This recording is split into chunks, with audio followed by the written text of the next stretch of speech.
Hi ஒருவன். So 10th standard தமிழுக்கு important question for public exam 2026 பார்க்க போகிறோம். என்ன சார் 10th வீடியோவே போட மாட்டீங்க, என்ன சார் 12th பிஸி ஆகிட்டிங்களா? ஆமாம், ஏன்னா 12th பிஸி அப்படிங்கிறத விட அவங்க நிறைய மிஸ் பண்ணிட்டாங்க, அதனால் போட வேண்டியதாக போச்சு. என்னை மன்னிச்சிருங்க 10th ஸ்டாண்டர்ட். பட் 10th ஸ்டாண்டர்டுக்கு ரெகுலராக வீடியோ வரும், ஏன்னா பப்ளிக் கிட்ட வருதுப்பா. இன்னும் ஒரு வாரத்தில் நமக்கு தமிழ் எக்ஸாம் ப்ரிப்பேர் பண்ணணும், அதனால் தமிழ் வீடியோ போட்டிருக்கேன். So 8 mark, 2 mark, 3 mark, 5 mark, நெடுவினா, சிறுவினா, குருவினா, பயிற்சி எல்லாத்தையும் சொல்ல போகிறேன். 100க்கு 100 மதிப்பெண் எடுக்க முடியும் அப்படின்னு நான் சொல்கிறேன். தமிழில் எழுத்துப்பிழை இருந்தாலும் பயப்பட வேண்டாம். நீங்கள் தமிழில் எழுத்துப்பிழை வந்துருச்சு, எழுத்துப்பிழை வருதுன்னு சொல்லியே நீ தமிழை படிக்காமல் போயிடாத. படி, நல்லபடியாக பண்ணு, நல்லபடியாக ப்ரெசென்ட் பண்ணு, அடித்தல் திருத்தல் இல்லாமல் எழுது, கரெக்டாக எழுது. மேக்ஸிமமாக பார்த்தீங்கன்னா நல்லா படிச்சுட்டு போ. ஹேண்ட் ரைட்டிங் நல்லா இருக்கிற மாதிரி பாரு. அண்ட் ரொம்ப முக்கியமான விஷயம், ஸ்பெல்லிங் மிஸ்டேக் பற்றி கவலைப்படாமல் எழுது. Okay, right. இப்போது என்ன நெடுவினா 24 மார்க்கு, 3 நெடுவினா, துணைப்பாடம், உரைநடை செய்யுள், அதாவது கட்டுரை, இப்படி தான் கேட்பாங்க. இப்போ கட்டுரை நமக்கு 2 தான் இருக்குது. ஓவனாக நமக்கு பொதுக்கட்டுரைன்னு ஒன்று கேட்பாங்க. அது என்ன வேணாலும் கேட்கலாம். சுற்றுச்சூழல் கேட்கலாம், சிறு சேமிப்பு கேட்கலாம், மழைநீர் சேகரிப்பு கேட்கலாம், என்ன வேணாலும் கேட்கலாம். Common topic. ஸோ நீங்கள் அது எல்லாமே பார்க்குறது நல்லது ஓன் எழுதுறதுக்கு. ஆர் சாய்ஸில் சான்றோர் வளர்த்த தமிழ்னு சொல்லிட்டு ஒரு குமரிக்கடல் சொல்லிட்டு ஒரு பேராகிராஃப் இருக்கும், அப்படியும் கேட்பாங்க. இல்லைனா சான்றோர் வளர்த்த தமிழ்னு சொல்லிட்டு 8 மார்க் கேட்பாங்க. நெக்ஸ்ட்டு கலை திருவிழான்னு சொல்லிட்டு இயல் 5 ஒரு கட்டுரை இருக்குது. இந்த 2 கட்டுரை படிச்சிங்கன்னா ஒரு 8 மார்க் கன்ஃபார்மு. அதுக்கப்புறம் துணைப்பாடம் எடுத்துக்கிட்டிங்கன்னா புயலே ஒரு தோணி, பிரிம்மம் கதை, அன்னமையா, கற்கேன் என்ற மேரிஜன் கதை. ஃபஸ்ட்டு 4 இயலோட நம்ம துணைப்பாடம் படிச்சிட்டிங்க, எப்பேற்பட்ட கொஸ்டின் பேப்பராக இருந்தாலும் துணைப்பாடம் ஒன்று எழுதிடலாம்.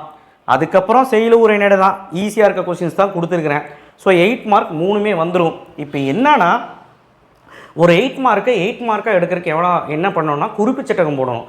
குறிப்பு சட்டம்னா ஹெட்டிங் போட்டு, இப்போ போராட்ட கலைஞர்னு இருக்குமே, ஏன் போராட்ட கலைஞர்னு சைட் ஹெட்டிங் போட்டு குறிப்பு சட்டம் போட்டு பாக்ஸ் மாதிரி போடணும். இப்படி பாக்ஸ் போட்டுட்டு அந்த முன்னுரை, அப்புறம் ஏதாவது ஒரு ஹெட்டிங்கு, அப்புறம் ஹெட்டிங் முடிச்சுட்டு ஒரு 4-5 ஹெட்டிங் போட்டு 6ஆவதாக ஒரு 6 ஹெட்டிங் வர மாதிரி பார்த்துக்கோ. 6ஆவதா இல்லை 7ஆவதா முடிவுரை போடு. ஓகேவா? அப்போ தான் ஜம்முன்னு இருக்கும். 8 மார்க் கொடுக்குற மாதிரி இருக்கும். அண்ட் எங்கெல்லாம் செய்யுள்ள பாடல் வருதோ அந்த பாடல் வரிகள் எழுதும்போது நமக்கு 8 மார்க் கிடைக்கிறதுக்கு வாய்ப்புகள் அதிகம். ஒரே நேரில் அதிகமாக யூஸ் பண்ண மாட்டோம், செய்யுளில் யூஸ் பண்ணுவோம். அண்ட் துணைப்பாடத்தில் கதை தான் எழுத போகிறோம், நீட்டாக எழுதுங்க, அவ்வளோதான். ஓகேவா? இயல் 1 நாட்டு வளம் சொல் வளம், அப்புறம் இயல் 2 காற்று மாசுபாடு, அது 5 மார்க்கில் கூட கேட்பாங்க. இயல் 3 விருந்தோம்பல், இயல் 4 இறைவன் புலவர் இடைக்காட்டான், இயல் 5 போராட்ட கலைஞர். இது எல்லாமே செய்யுள் உரைநடை பகுதியில் ஒரு கொஸ்டின் அந்த 8 மார்க் எழுதுறதுக்கான முயற்சி. கட்டுரை கலைத்திருவிழா சொல்லிட்டேன். இயல் 6 சிலப்பதிகாரம், இது 5 மார்க்கில் கேட்பாங்க, 8 மார்க்கில் கேட்பாங்க. இயல் 7 கருணையின் தாய், பள்ளித்திடலில் பணப்பை தொலைஞ்சு போச்சுன்னு சொல்லிட்டு அந்த ஹெட்மாஸ்டர்கிட்ட போய் கொடுக்குறான். ஸோ இது ஒரு கடிதம். ஸோ கண்டிப்பாக பார்த்தீங்கன்னா அந்த பணப்பை தொலைஞ்சு போச்சுங்கிற அந்த கான்செப்ட் 8 மார்க்கில் கேட்க வாய்ப்பு இருக்குது, 5 மார்க்கில் கேட்க வாய்ப்பு இருக்குது. ஸோ இதெல்லாம் இப்போ துணைப்பாடம் கட்டுரை ஈஸியாக படிச்சிடலாம். அண்ட் செயல் உரைநடை நான் பாட் சொல்லிட்டேன். So 3 8 mark confirm. அடுத்து 5 மார்க்ஸ் நிற்க அதற்கு தக. இப்போ 5 மார்க்கில் மொழிபெயர்க்க ரொம்ப கஷ்டம். ஈஸியாக தமிழ் எழுதுறவன் எழுதிடுவான். இந்த ரொம்ப வீக்காக இருக்கிற பையனுக்கு ஸ்பெல்லிங் மிஸ்டேக் பண்ணிடுவானுங்க, எழுத தெரியாமல் விட்டுருவானுங்க. மொழிபெயர்க்க எந்த இயல்லேருந்து வருதுன்னே தெரியாது 7 இயலில். அதனால் மொழிபெயர்க்க ஆப்ஷனில் ஒரு நிற்க அதற்கு தகன்னு வரும், அதை எழுதிடு. அது 5 பாயிண்ட் எழுதுனா 5 மார்க் கிடச்சிரும். நிற்க அதற்கு தக பேஜ் நம்பர் 20 இருக்கிறது, நிற்க அதற்கு தக பேஜ் நம்பர் 92 இருக்கிறது, 92வது எஸ். அப்புறம் நாம் செய்ய வேண்டிய நன்மைகள் அறங்கள், என்னென்ன அறங்கள் அதோட நன்மைகள் அப்படின்னு சொல்லிட்டு ஒரு இருக்குது, பேஜ் நம்பர் 164 5 பாயிண்ட்டு. ஸோ இன்சொல் தீய சொல், பள்ளியிலையும் வீட்டிலையும் மாணவன் எப்படி இருப்பான். ஸோ இந்த மாதிரி கொஸ்டின் தான் அது நம்ம எழுதிடலாம். மொழிபெயர்க்க நல்லா டாப்பர்ஸ் படிக்கிறவங்க படிச்சிருங்க. ஓகே, காட்சியை கண்டு கவிஞரை, பொதுவாக இருக்கிற காட்சியை கண்டு கவிஞரை படித்தா போதும்.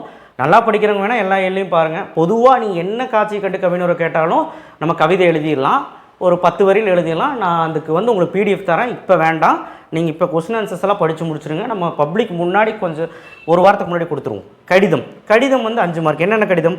மரம், இயற்கையின் வரம், அந்த டாப்பிக்கில் இருக்க கடிதம். ஸோ இது ஒரு 40வது பேஜில் இருக்குது.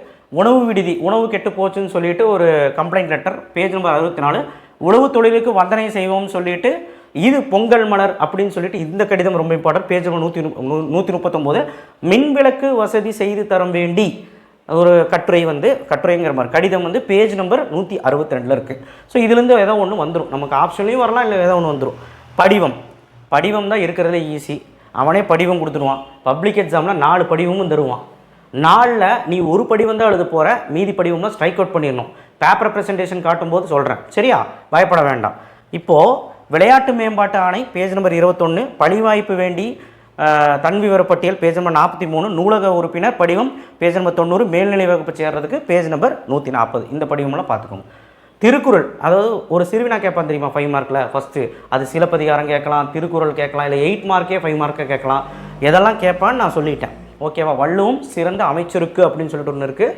திருக்குறளை பேஜ் நம்பர் 120க்கு பார்த்துக்கோங்க. சிலப்பதிகாரமும் 5 மார்க்கில் கேட்கலாம். ஸோ அந்த 5 மார்க் அப்படிங்கிறது ரொம்ப முக்கியம். ஏன்னா அது என்ன கேட்பானே சொல்ல முடியாது.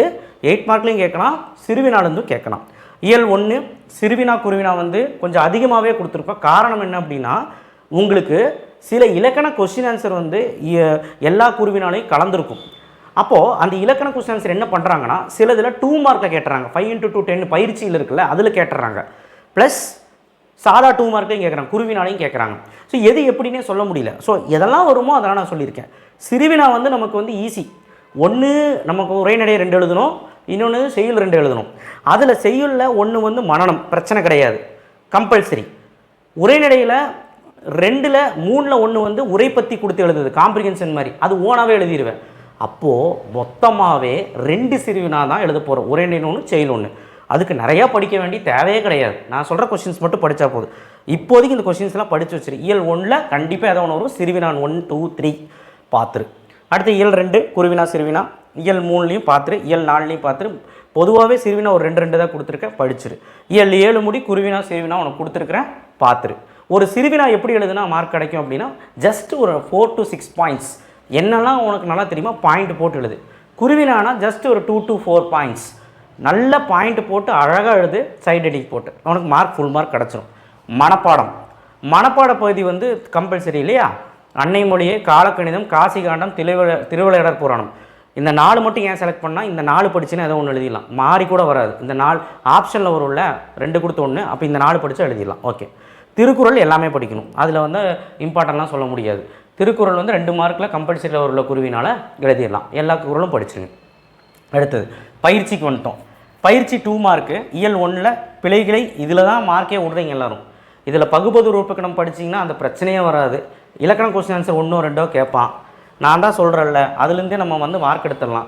மீதியெல்லாம் ஜென்ரலாக பார்த்துட்டு போனால் போதும், எல்லாமே பார்க்கணும்னு கூட அவசியம் இல்லை. ஆனால் டாப்பர்ஸ் எல்லாமே பாருங்கள், நான் சொல்கிறேன் பாருங்கள். பிழைகளை திருத்தி எழுது கண்டிப்பாக பார்க்கணும், கூட்டு பெயர் பார்க்கணும், வினைமுற்று வினையிலிருந்து பார்க்கணும், இதெல்லாம் ஈஸி. பேஜ் நம்பர் கொடுத்துருக்கேன் பாருங்கள். சொற்களை இணைத்து புதிய சொற்களை அமைக்க பேஜ் நம்பர் கொடுத்துருக்கேன். எண்ணும் பெயர் இயல் 1ல் மட்டும் அதிகமாக இருக்கும், பட் பேஜ் நம்பரோட கொடுத்துருக்கேன், எல்லோரும் படிச்சிருப்பீங்க. இயல் 2ல் இரு சொற்களை பயன்படுத்தி ஒரே தொடரில் அமைக்க, சொல்லை கண்டுபிடித்து புதிரை இதெல்லாமே கேட்பாங்க 2 மார்க்கில். இயல் 3ல் பழமொழியை நிறைவு செய்க கண்டிப்பாக கேட்பாங்க. இரு சொற்களை ஒரே தொடரில் அமைக்க கேட்பாங்க. விடுபட்ட எழுத்து நிரப்பு செய்க, இது வந்து அவ்வளோ இம்பார்ட்டன்ட் கிடையாது, பட் கேட்கலாம், பார்த்துருங்க. அடுத்து இயல் 4 இருங்க. இயல் 4 தொடரில் எழுவாய் செழுமை செய்க கேட்டிருக்காங்க, பேஜ் நம்பர் 89. தொழிற்பெயர்களின் பொருளை புரிந்து கொண்டு தொடர் அமைக்க, பேஜ் நம்பர் 91.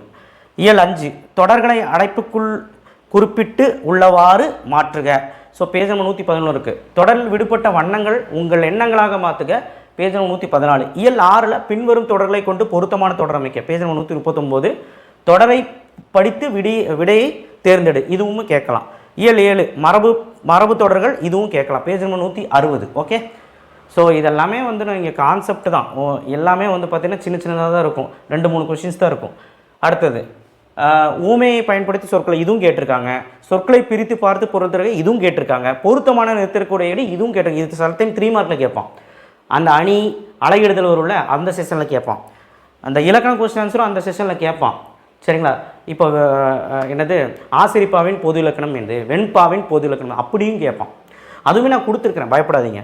பகுபத உறுப்பிலக்கணம் ஒன்று வந்துடும், கலைச்சொல் வந்துடும். கலைச்சொல் எல்லா ஏழையும் பார்த்து 2 மார்க் கிடச்சிரும். அப்புறம் பகுபத உறுப்பிலக்கணம் கான்செப்டை தெரிஞ்சு ஃபார்முலாவை படித்து எல்லாம் பண்ணிட்டீங்கன்னா பகுபத உறுப்பிலக்கணம் உனக்கு கூட வந்து உனக்கு இம்பார்ட்டன்ட் தந்துடுறேன் நெக்ஸ்ட் வீடியோவில். ஸோ அதுவுமே ஈஸி.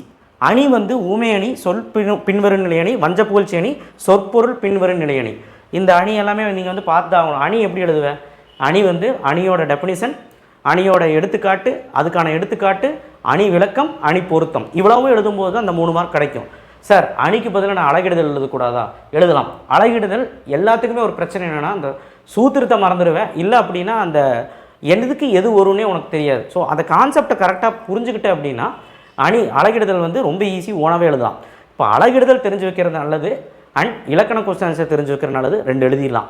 இல்லைனா அணி படித்தே ஆகணும். ஏன்னா 3 கொடுத்து அந்த செஷனில் 2 கேட்பான், 3x2 6 அந்த செஷனில் மார்க் போயிட போகுது. இப்போ எல்லா செஷனும் எழுதுகிற மாதிரி சொல்லியாச்சா. இப்போ 1 மார்க்கில் ஒரு பிரச்சனை இருக்குது. புக் பேக் ஒரு 7, 8, 9, 10 கூட வரும். லாஸ்ட் 4 மட்டும் எழுத முடியாது, பார்த்துருக்கியா? ஏன்னா அது பாடல் கொடுத்து 4 கொஸ்டின் கேட்பான். அப்படி கேட்டானா எல்லா பாடலோட ஆசிரியர் பேர் 100 பேர், சரியா? அப்புறம் உனக்கு நயம்பாராடலை பற்றி தெரிஞ்சிருக்கணும், எதுகை, மோனை, முரண், இதெல்லாம் தெரிஞ்சிருக்கணும். ஏன்னா இதை வச்சும் அவங்க கொஸ்டின் கேட்குறாங்க ஒரு பாடல் கொடுத்து. அதுக்கப்புறம் ஏதோ ஒரு பொருள் கேட்டு அவங்கள வந்து மடக்கலாம். ஏதாவது ஒரு சென்டென்ஸ்லேருந்து வேர்டு எடுத்து அதுலேருந்து பொருள் கேட்கலாம். பொருள்லாம் நம்ம எப்படி படிக்க முடியும்? நம்ம தெரிஞ்சுக்கிட்டால் படிக்கலாம். இதுக்கான எக்ஸாம்பிள்ஸ் எல்லாமே வந்து பார்த்திங்கன்னா உங்கள் கைட்லேயே அருமையாக கொடுத்துருக்காங்க. சில கைடில் சூப்பரான கைடெல்லாம் இருக்குது. அந்த கைட்லேயே உங்களுக்கு எக்ஸாம்பிள்ஸ் கொடுத்துருக்காங்க, பாருங்கள், ஓகேவா? அண்ட் ரொம்ப முக்கியமான விஷயம், இலக்கண குறிப்பு கேட்குறாங்க 1 மார்க்கில். புக் பேக்கில் இருக்கக்கூடிய அந்த புக்கில் இருக்கக்கூடிய இலக்கண குறிப்பு தான் கேட்குறாங்க, வேறு எதுவும் புதுசாலாம் கேட்கல. ஸோ அதுவுமே நீங்கள் வந்து 7 கிளான்ஸ் பார்த்துருங்களேன். 1 மார்க் வேணும்னா, ஏன்னா நீங்கள் வந்து ஒரு சென்ட்டை முடிக்கணும் தமிழில், ஒரு 100க்கு 98 வரைக்கும் போகணும், 99 வரைக்கும் போகணும். ஏன்னா தமிழில் சீக்கிரமாக சென்டம் வாங்கிட முடியாது. ஸோ என்னென்னா ஒரு நல்ல மார்க் எடுக்கணும் அப்படின்னா இதெல்லாம் கஷ்டப்பட்டு தான் ஆகணும். கண்டிப்பாக தமிழ் எக்ஸாமுக்கு உங்களுக்கு ஈஸியாக இருக்கும்னு நான் நம்புகிறேன். பப்ளிக் எக்ஸாம் நல்லா பண்ணுங்கள், படிக்க ஆரம்பிச்சிருங்க.